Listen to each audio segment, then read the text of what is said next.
Amis de Pipote TV, donc on revient aujourd'hui, après cette journée du 5 décembre, qui a été une journée extraordinaire, on va pas se le cacher, avec un monde fou partout, dans toutes les villes, les villages, les ronds-points, en pourtant les journalistes avaient essayé de... Ils avaient fait leur boulot, de travail de sape, mais ça n'a pas fonctionné. Les Français se sont retrouvés, toutes les catégories ensemble, je crois qu'il y a des belles images, ça c'est sûr. Alors, c'est pas fini, évidemment, c'est que le début. On va essayer de muscler notre jeu. On continue.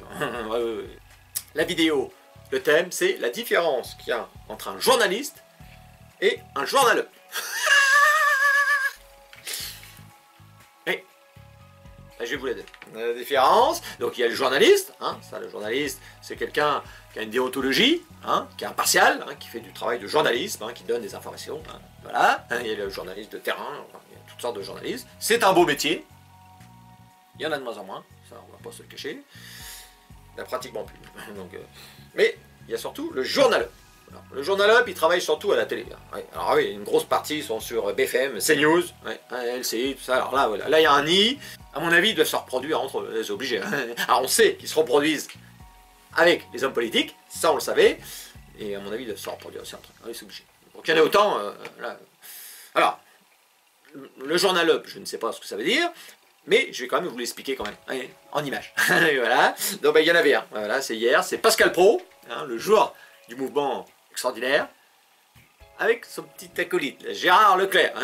Lui, alors lui on le voit à sa tête. À sa tête, vous voyez, il y a une gueule très sale, très dégueulasse, et lui on sait que c'est pas un journaliste, c'est sûr. D'accord. Donc écoutez bien Pascal Praud, ce qu'il disait devant un syndicaliste. Écoutez, c'est intéressant. Ah bah oui. 2500 chauffeurs à Lyon, deuxième ville de France, employés par Keolis, une filiale de la SNCF. De là à dire qu'avec la RATP, c'est différent, il y a un pas que je ne franchirai pas. En direct de Lyon, tout roule, c'est absolument merveilleux. Pour tout vous dire, au départ, j'avais écrit de là à dire qu'avec la RATP c'est le bordel, mais je me dis qu'il ne faut pas le dire. Donc je l'ai enlevé.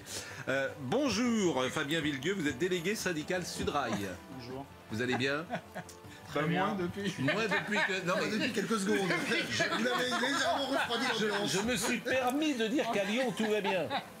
Et comme par hasard, à Lyon, tout va bien. C'est formidable d'ailleurs. Les métros roulent, les chauffeurs roulent, les bus roulent. Tout va bien à Lyon. Et à la RATP, ça marche pas. Mais eux, ils n'ont pas les régimes spéciaux. Donc je faisais un lien de cause à effet. Je sais pas si j'ai raison. Il n'y a pas de problème alors.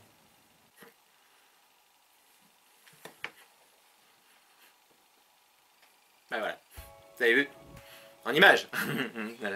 la différence entre un journaliste, alors j'ai pas d'image pour vous montrer un journaliste parce qu'il y en a très peu maintenant, et deux journalopes, avec Pascal Leclerc, vous avez vu qu'il rigole comme un hyène, et je vous ramène les images, vous allez voir. Je me suis permis de dire qu'à Lyon tout va bien. Mis à part le discours, on peut faire du journalisme et parler, pourquoi pas, de Lyon et des personnes non grévistes, ça c'est évidemment, c'est normal, mais là c'est de la propagande. Avec le petit chien à côté qui ricane comme un âne. Non. Voilà. Ben voilà la différence entre un journaliste et deux journalopes, en direct sur CNews le matin. 2 jours du 5 décembre. Puis ça, quand même, ça m'a donné mal au cœur. Je sais pas si vous avez réussi à regarder entier. Moi, j'ai pas. J'ai coupé parce que je suis assez malheureux au cœur. Ah oui, je me vomis facilement. Et là, je sais pas. On va couper la vidéo. Bon, on va arrêter. Et puis, on se retrouve une prochaine fois. Ça va. Oh. Coupe. Putain. Oh putain. Oh putain, merde.